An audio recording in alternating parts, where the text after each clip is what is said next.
How's it going, everybody? This is OGz Sephiroth here with the first to 10 commentary. This one with Sykxris playing Julia and me playing Kazuya. So first thing to note in this game is that the first 5 matches I play very scared. I had tournament nerves kicking in. I don't know, I was really nervous about playing this matchup. I guess because it was an official set versus our regular lobbies. I was playing way more scared. Just because I'm not used to this matchup quite yet, and Chris plays in a very aggressive Julia. It's not like a playstyle that I'm used to. Also because Julia has really nice mix-ups. So yeah, the first 2 games I get annihilated right off the bat. So I'm talking more of conceptual aspects of the game rather than the match itself, because I play very bad these first 2. Good, perfect to start the game. But yeah, so the first thing that I want to talk about in this matchup was that tournament nerves are a real thing. So for those of you who get nervous when you play, someone of a higher caliber than you, it's okay to have that. One thing you need to do is just get out of your own head and just play the game. Play the game that play your game. Remember your moves, your combos, play the neutral well, test certain things, jab check to see if certain things are safe. Yeah, just get out of your own head. That's what happened here in this first attempt. I got out of my own head. I played terrible for the first. I didn't say I played terrible. I played really reserved, really conservative, and it cost me a lot. I also ate a lot of mix-ups that I know I shouldn't have because I was panic pressing. So. But yeah, you just gotta, take the challenge and, play your best. And at the end of it, you still played regardless of the outcome. Yeah, just learn from it at the end of the day. Learn from your mistakes, learn what you can do better. And the thing about fighting games is that you are given all these tools. You and your opponent are given all these tools. So it's up to you to figure out how to use your tools and then understand what tools your opponent has and how they use those tools. And then from there, that's how you really play pretty much any fighting game. So yeah, Chris took that first game pretty convincingly, 3-0. So it's 1-0 Chris as far as the first to 10 goes, and now we're in the game 2. Also, stage picks. I was mainly picking infinite stages for my own, I guess, mental sake, because I thought I didn't like walls, especially playing Chris and his Julia. Walls are a nightmare for me because once he gets a launch and he combos and hits me to the wall, it's huge damage. Plus, I have to guess on what he's gonna do after the combo finishes. So in order to not deal with that, I chose infinite stages to give me room to breathe. You'll see that later on in this match, it actually ends up biting me in the ass because when I'm playing reserved and backing up, I want him to come to me.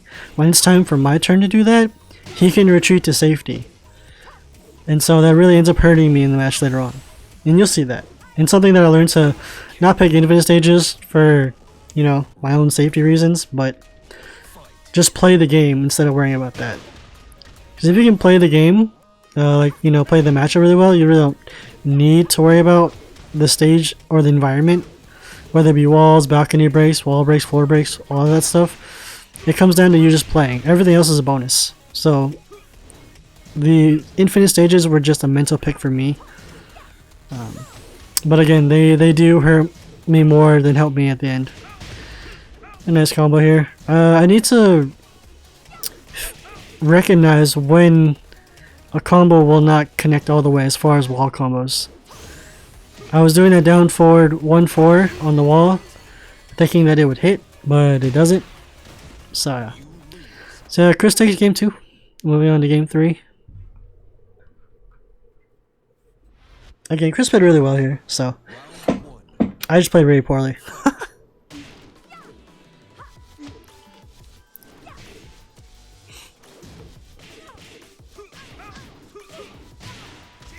Good combo, twin pistons combo. Still paddle off the wake up.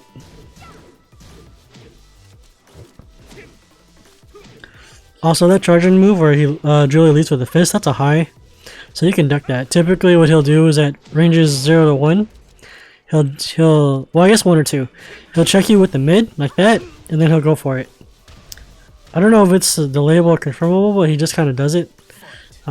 So the first hit's a mid, the second one's a high, you can duck the high. Also, for bow and arrow, he has to go into crouch to do it. So once he goes into crouch, you have to guess whether he's going to do a low, which isn't that scary from crouch, but bow and arrow, or I guess bow and arrow is a low. You just block low. Because I don't think he really has a good mid option. I could be wrong. Chris, correct me, or any Julia player watching this, you can correct me, but if you block the low, just get ready for the high. Or the mid, because bow and arrow is low mid. Nice grab. That's something I have to get used to, is when he uses that. He doesn't use it that often, but when he does it, it's typically as an ender. It is a 1+2 grab, so it's something that, you know, I need to take note of. See, again there, he crouched. It's really fast with the crouch, so just pay attention to once he gets to the floor, he's more or less likely to do bow and arrow. With a little poke there. So he didn't want to do bow and arrow though, because I think he knew that I was waiting for it. Especially because he whiffed both lows. Counter hit. Get the down forward 2 instead of the electric, because I'm bad at this game. But I still get the round, so it's all good. I play a little better here. I start being a little more aggressive. But I tunnel vision too hard and trying to do too much. So it ended up hurting me more. That's a frame trap. When he does win roll into the little high, he will press magic 4 and it's a frame trap. So after that, I'm pretty sure it's a high. You can just duck the frame trap. If he commits to the magic 4, that is. So yeah, that's game 3. Chris took it. Strong lead. There was 3-1, I believe. Moving on to game 4. Again, I chose all the stage picks for the most part. So yeah, game 4. Power Crush start off because I knew he was going to press a button to check me. Neutral Hell Sweep. So now I'm pressing a little more buttons just to check him. I need to punish that when he comes in because it only has so many active frames. So I get decent pokes here. And then to the Hell Sweep, that was good. That was a good round. I don't need to do anything fancy, I just need to guess his mix up and just keep pressuring him. And that's how you play any matchup. Check them a lot. With buttons or pokes, granted Kazuya's pokes are not the greatest, but you know, you keep them guessing, you know, the high mid game, and then Hell Sweep for the neutral and knockdown, then you go for the 50-50.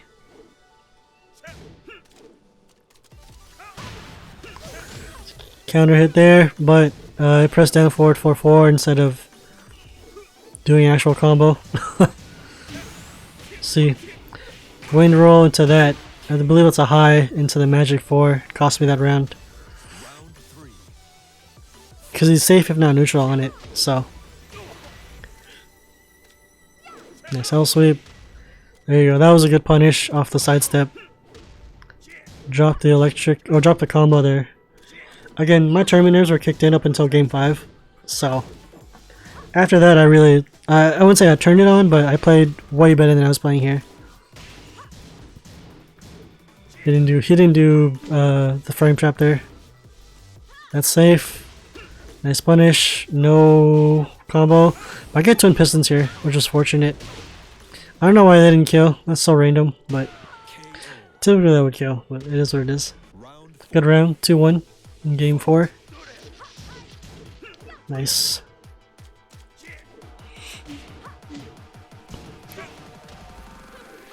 Yeah, he didn't commit to the Hell Sweep there, but he did it again there.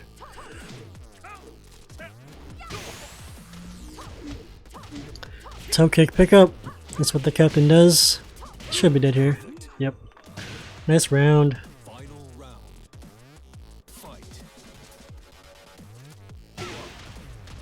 Nice entry.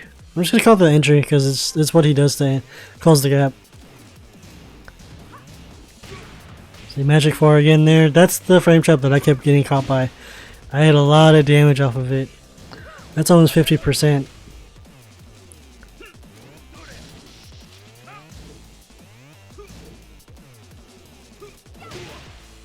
Nice whiff punish for the missed input.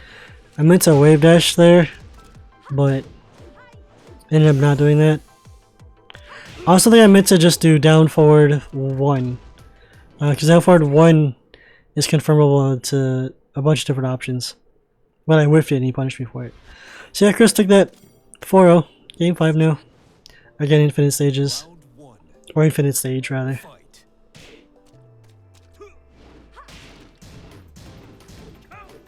Didn't fall for a frame trap that time. Nice hell sweep. Nice low. Nice whiff punish. That's the one thing that ate me alive in the lobbies before that. Is that I would throw out a button, and that was, like I said, the bad habit that I was doing. And he would just do that as a punish.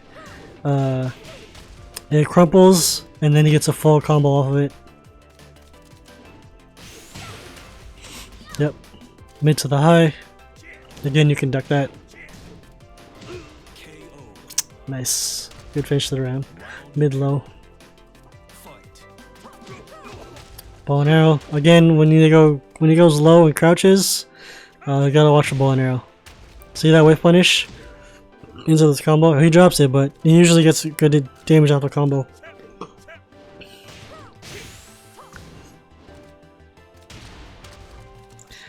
Hit power crush for whatever reason.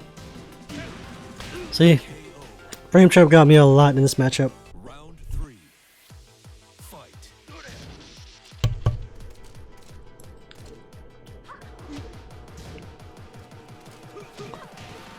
Wavoo into L sweep. Second time. Thought I was gonna fall for the 50-50, but he guessed right. I should have done it a third time. Just to show that I can do it. Made him think I was gonna do it again. I probably could have gotten away with 4 hell sweeps at that moment, but I was like, nah, can't do it. Nice grab, ends the round. So off that leap, he has a couple options. I think he has a toe kick, he has the grab, I think he has another option after that. I'm not entirely sure. Yeah, Chris took that. It's 5-0 Chris. Now we're moving to game 6. Now I play a little better. Not that much better, but you know. I need to stop inputting that, because what I'm trying to do is Wavoo into down forward 1, but because I put the stick at neutral, it considers it as a crouch dash. So it considers it forward, neutral, down, or down, forward. So any move, any button, any 1, 2, or 3 button at that, with that input, I'll do anything except what I want. And the trick to that for any Mishima player is that when you're doing crouch dash in something, crouch dash into whatever movement, just hold the forward input and then go straight to down forward. Don't go to neutral. Otherwise you're gonna miss input all the time. That's something that I'm learning to not do. Solid run by Chris, by the way. See, crouch again, bow and arrow. That right there is a follow-up he tends to do when people back roll. Or press wake up buttons. It's what we call a meaty. Didn't convert off that. But yeah, so you can just it also hits you grounded. So just back roll and block. Nice hell sweep off the neutral. Block that.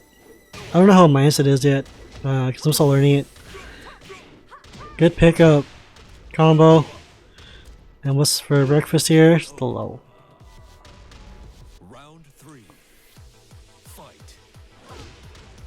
Up forward 3. Up forward 3 typically beats most buttons. Obviously if they jab, it depends on the spacing, but usually will beat most opening buttons. Good combo. I don't know if that's max damage, but it's pretty solid. Beautiful counter hit. I don't think I've seen that move that often.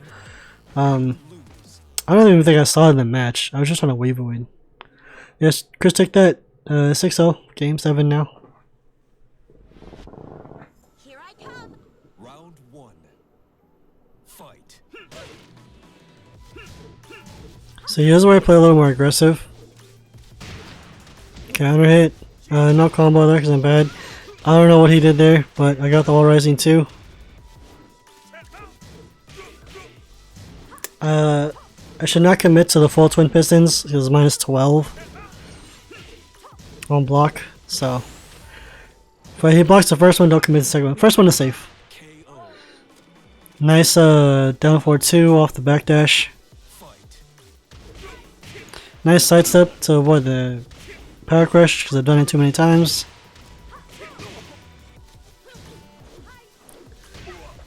Gotta watch for that grab. It's the grab or the low that he typically does. So. See, the win roll mix-ups are scary for me because I'm not used to them. So when he does it, I'm just like, oh shit. I didn't Lancer there because I'm on the wrong side. But I do get 2 combos here. But I fuck up the Lancer again. Nice tackle. I almost had that too. I was on the wrong side too. I was on the first player side, which is really bad for me. But 1+2 grab. See, Chris knows to throw me on this side if I have a hard time, if he doesn't want to deal with my shit. I am better though, I would like to think. But definitely this matchup I was not as good. Nice grab to finish off the round. I jed up all the mix-ups. Plus I was on the left side, so there was not much I could do there. Nice whiff punish. And that's what I'm talking about. Throwing out buttons for no reason in hopes that it hits or, you know, a counter hit is not ideal. So I needed to play much tighter than I did before, or much tighter there than I usually do. Again, if you're gonna throw out buttons, make sure they either connect. Otherwise, the whiff punishes is real. Like most people can convert off whiff punishes. Because most characters have what, a down forward 1 or 2 that's a launch. Kazuya doesn't because, you know, whatever the fucking reason.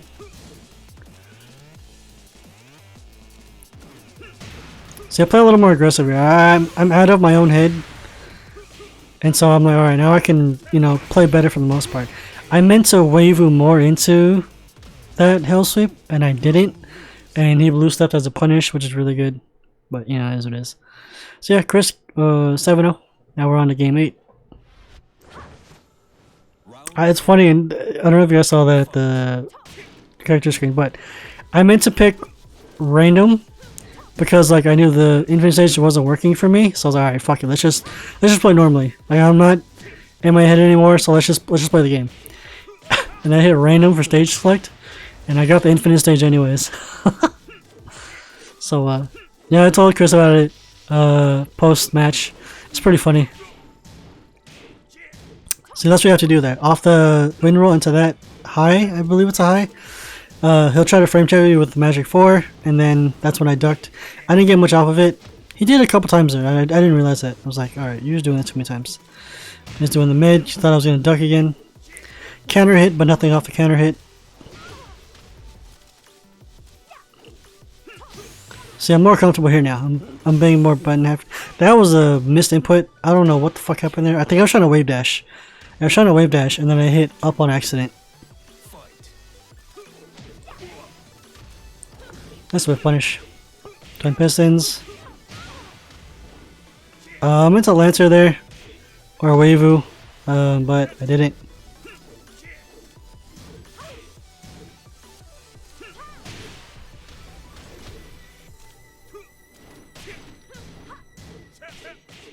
Nice block on the Hell Sweep.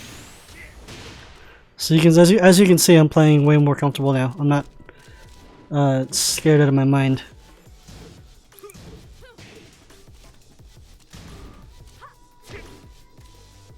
He didn't bow and arrow there. I was surprised. I was kind of expecting the bow and arrow at that point. So right, I'm just applying pressure. Got me there. Great mid. I thought he was gonna go low, so I got hit by the mid.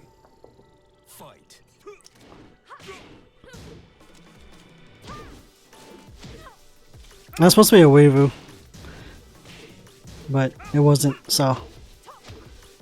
Nice wall rising 4. Bow and arrow there. Very mixed up. Couldn't punish the low.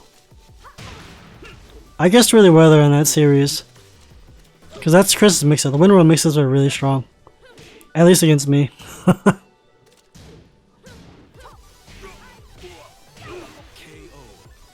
This grab. Round 4. Fight.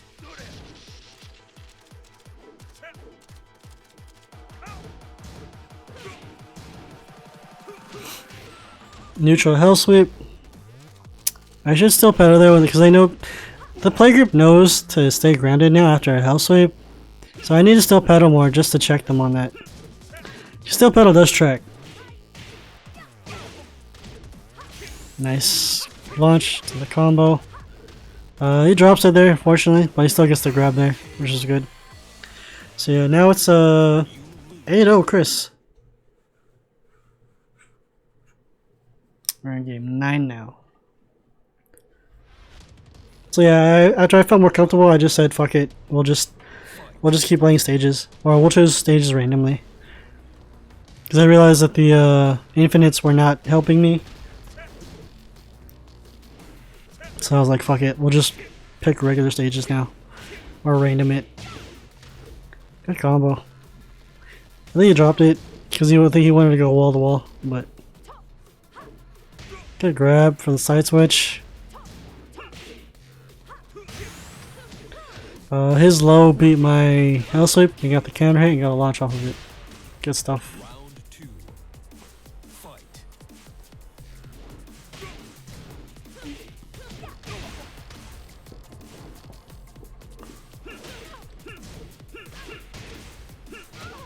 Still pedal. Up down forward 1-2.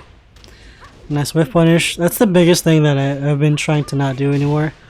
Is not throw out the whiffs. Amari said it a while back in one of the live commentaries we did during this, is that I tend to throw out moves that would net me a combo, but sometimes you don't need to do that. You just need to throw out pokes. Pokes and play the neutral. I tend to throw out forward 3 in the neutral or when we're spaced out in hopes that it'll randomly hit you, but there have been plenty of times where it's done me a lot more harm than good. It has a beautiful 50 damage or 50% combo, by the way. And that was the wall damage I was afraid of dealing with in the first part of the series. That's why I opted to go infinite stages. But it's like, yo, if you get hit into that combo, it is what it is. You just gotta deal with it.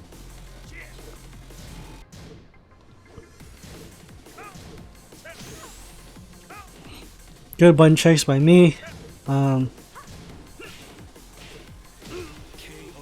But Chris forces him way out. Good stuff. So now it's game 10. Chris is up 9-0.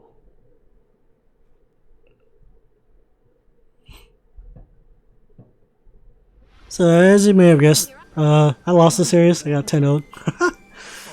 But I did learn a lot. And I'm more comfortable with this matchup now than I was before. I just need to get used to playing against Chris, because like in this matchup, I'm not playing Julia as so much as I'm playing Chris. You know what I mean? And that's one thing you have to realize that about any matchup is like, yeah, you have to deal with the character, but you also have to deal with the person playing the character. So it's not like they're two separate entities. No, they're not. It's not like they're one entity. No, they're two different things. Different Julia players will play Julia, or players who play Julia will play them very differently than Chris is. I play Kazuya very differently from a lot of other Kazuya players. So yeah, he has to play Kazuya and whatever Kazuya brings to the table as far as his toolset, but he also has to play me. Obviously, in this series, he played the best. He got the best of me, you know. And when I'm playing, you know, Chris and his Julia, I had to deal with Julia, but I also have to deal with how Chris plays Julia.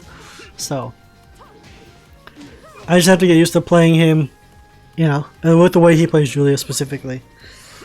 I mean, you'll learn a lot from playing someone the way they play their character, but it'll help you in the long run playing other people who play that character, because you'll know how to deal with that tool set regardless of who plays it. Now you just got to deal with how will they play it, how will they play the matchup. You know what I mean?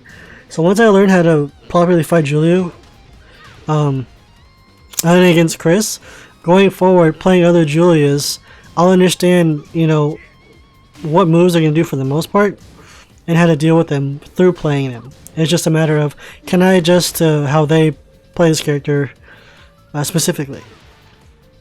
So, nice whiff punish. That was unnecessary. Whiff moves for me for no reason. Good guess on the low. Twin piston punish. I need still pedal there again because they tend to stay grounded. Nice low to finish the round. Round 4. Fight.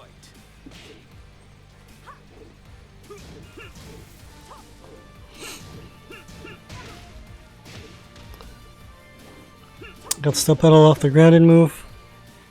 And after that, down forward 1 into the 2 that hits grounded.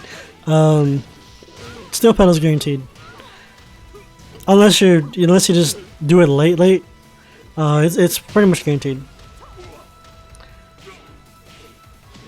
Nice. Yep, and that's it.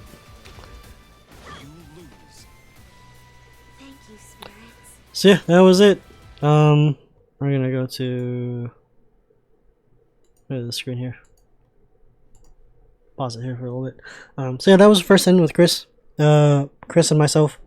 Here's Julia again versus my Kazuya. Now a couple takeaways. One, I need to know the matchup more. Post match, Chris was saying that there were a lot of things that he did that were punishable that I did not punish. That's entirely my fault. He also did them. Some of them he did that I didn't know of and I didn't expect because he kind of really uses them. But that's just something on my end that I need to know, just for the future moving forward. So there's the matchup wise I didn't know. His mix-up game was immaculate this series. Also again for me was to not play scared. Not that that's an excuse, but when you play with a certain type of emotion, you play differently. Once I got out of my own head, the little micro changes I did after game 5-6 made the difference as far as how the match went. I wasn't getting totally annihilated, but I was being a little more competitive. I kept them, I would say, more on the edge. But yeah, so the biggest takeaway is to not get in your own head and matchup knowledge. That was the biggest thing. Also to not autopilot. I autopiloted a couple times there. The biggest autopilot was just throwing out random moves. I wouldn't say random moves. Again, Omar said it best when he said I throw out moves that tend to net a combo. One, I shouldn't be throwing the move at all in the spaces where it's just going to whiff because it does absolutely nothing. The only thing you should be throwing out even in open areas like that is probably just jab checks. Jab and dick jab checks. That's it. Other than that, don't throw anything. There's only a handful of moves you should so jabs, dick jabs, and sometimes counter hit moves. If you're trying to guess on your opponent's rhythm. I didn't really do that a whole lot. I kind of defaulted, and hence the autopilot, throwing out things like forward 3, which would net me a combo if landed, safe on block. But at the same time, it's like I threw it expecting Chris to come in, but I also knew that he wouldn't because he knows not to do that. So something I need to not do. I need to play tighter in that aspect. I need to be more aggressive against him. If you saw in the small exchanges where it happened, it was I stayed in his face. I pressed a couple buttons for a press, waiting for him to press it. Got some counter hits in. I basically applied more pressure when I wasn't playing scared, and that's what I need to do the whole match, the whole series, which I didn't do. But that's okay. This was a great learning experience. Shout out to Chris for playing with me. Shout out to Mark and Omari. I don't remember if Zane was there, but if she was there, shout out to you. Thanks for commentating this live. And yeah, if you have any recommendations or tips or tricks, well, I said tricks, but any tips on Julia matchup or things that I could do better, or even Chris, if you see that Chris could have done things better, put it in the comments below. Yeah, thanks for watching, and I'll catch you in the next one.